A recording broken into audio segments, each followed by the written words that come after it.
Look at your own hands. No razor-sharp claws. Feel your skin. No thick armor. You can't outrun a wolf. And you certainly can't overpower a bear. Biologically speaking, human beings are the weakest creatures in the wild. A walking, all-you-can-eat buffet. We were literally designed to be prey. And 2 million years ago, that was our exact reality. We were hunted, slaughtered, and pushed to the absolute brink of extinction by nature's true apex predators. So how did the weakest, most defenseless ape on the African savanna become the undisputed ruler of the entire planet? The answer isn't a sudden mutation of intelligence. It isn't the invention of weapons. It comes down to one shocking everyday habit you probably did this morning without even thinking about it. A tiny shift in routine that completely mutated our DNA, shrank our organs, and forced our brains to explode in size. Part 1. The calorie trap. To understand the magnitude of this shift, you have to look at the terrifying biological trap that almost killed us off. Evolutionary biologists call it the calorie trap. Think about a modern chimpanzee. They spend an agonizing 6 to 8 hours every single day doing absolutely nothing but chewing. Raw leaves, tough roots, unyielding raw meat. It takes a massive amount of physical energy just to break down raw food. Our early ancestors, like Australopithecus, had huge jaws and massive digestive tracts just to process this low-quality diet. Here's the fatal flaw. The brain is an energy-hungry monster. Right now, your brain makes up about 2% of your body weight, but it burns a staggering 20% of your daily calories. If you are spending all your energy just digesting raw roots, you biologically cannot afford a larger brain. It's a physiological impossibility. Nature gave us a brutal ultimatum. You can have a huge gut to process raw food, or you can have a big brain to outsmart predators. You can't have both. For millions of years, the gut was winning. We were completely stagnant, just another fragile primate trying to survive the night.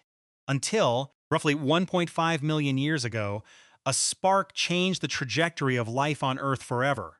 Part 2. The external stomach. No one knows exactly the moment it happened. Maybe a brave Homo erectus picked up a burning branch from a wildfire. But eventually, we stopped running from the flames and we brought them home. At first, fire was just a tool for warmth and a shield against the monsters hiding in the dark. But then, an accident occurred that would alter the course of human history.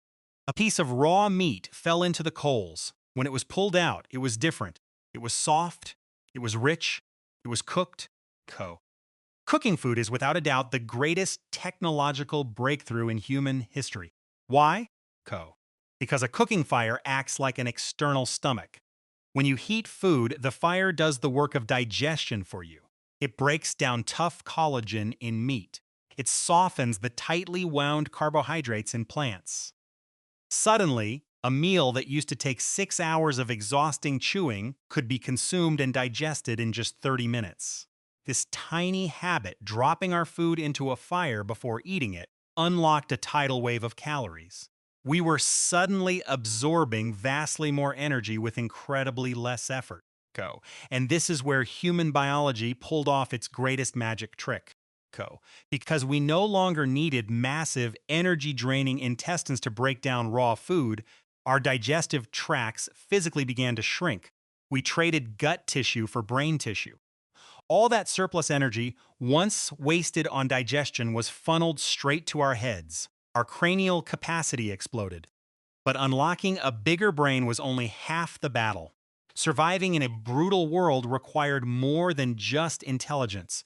It required dominance.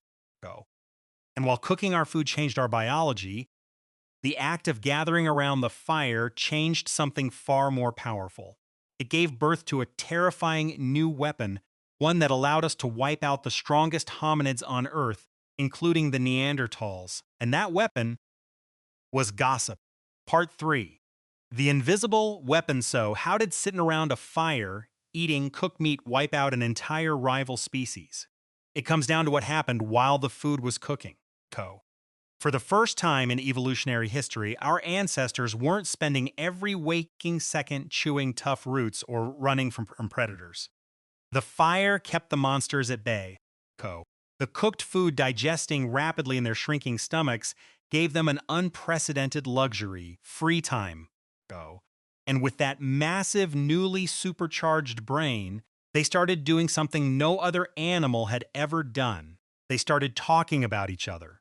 Go. Science calls this the cognitive revolution, but in simple terms, it was the invention of gossip. Today, we think of gossip as a bad habit. But 100,000 years ago, it was a terrifying, cutting edge survival technology. Go. You see, a monkey can warn its troop, watch out. There is a lion by the river. That's basic communication. Co. But only a human being can sit by a fire and say, watch out for John. He ran away when the lion attacked yesterday. We shouldn't hunt with him anymore. That level of detail changed everything. Co. Gossip allowed early humans to form complex social networks based on reputation and trust. Without it, the maximum number of individuals that can stick together in an ape group is about 50. Any larger and the social order collapses into chaos. Co. But because Homo sapiens could talk behind each other's backs, track reputations, and establish shared myths, we could organize into highly functioning tribes of 150. Then, thousands. Co. We stopped being isolated families and became a synchronized army, and we were about to need every single soldier.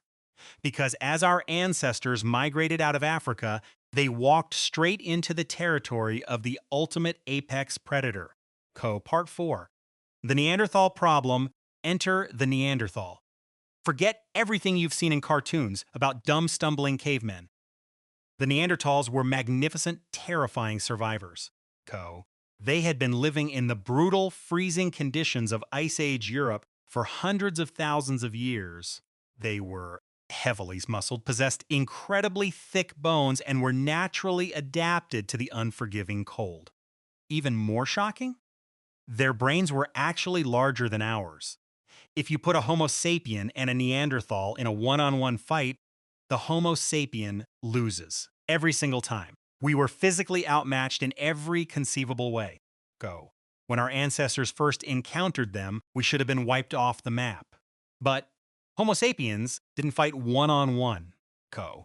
Because of our unique ability to gossip, communicate complex abstract ideas, and share a collective belief system, we operated like a massive, interconnected organism. If a Neanderthal family was attacked, they fought alone. Neanderthals lived in small, isolated groups. They simply didn't have the social wiring to trade secrets, forge alliances with tribes across the valley, or call in reinforcements. When a harsh winter wiped out a valley's food supply, the Neanderthals starved. When Homo sapiens faced the exact same winter, our vast social networks allowed us to trade resources across hundreds of miles. Co. We didn't just beat the Neanderthals with superior spears. We outcooperated them. We suffocated them out of existence simply by being better at sharing information. The same fire that cooked our food had cooked up the first true society. Evolution is a ruthless game. It doesn't reward the strongest or the fastest. Go. It rewards those who can adapt and work together. The Neanderthals were a physical masterpiece, but they died alone in the cold. We were fragile, weak, and vulnerable, but we had the fire, and we had each other. Co. The next time you sit around a dinner table with your family or friends, sharing stories and talking about people you know, take a moment to realize what you're actually doing. You aren't just having a meal. You are participating in an ancient sacred ritual. Co. You are practicing the exact survival mechanism that shrank our stomachs, grew our brains, wiped out our strongest rivals, and made us the undisputed rulers of planet Earth. Co. If this journey into our ancient past completely changed how you view your own history, hit the subscribe button and join our tribe. We explore the deepest mysteries of the human story every single week. And I want to hear from you down in the comments. If you were transported back to the Ice Age, do you think you would have survived? Let me know below. and I'll see you in the next video.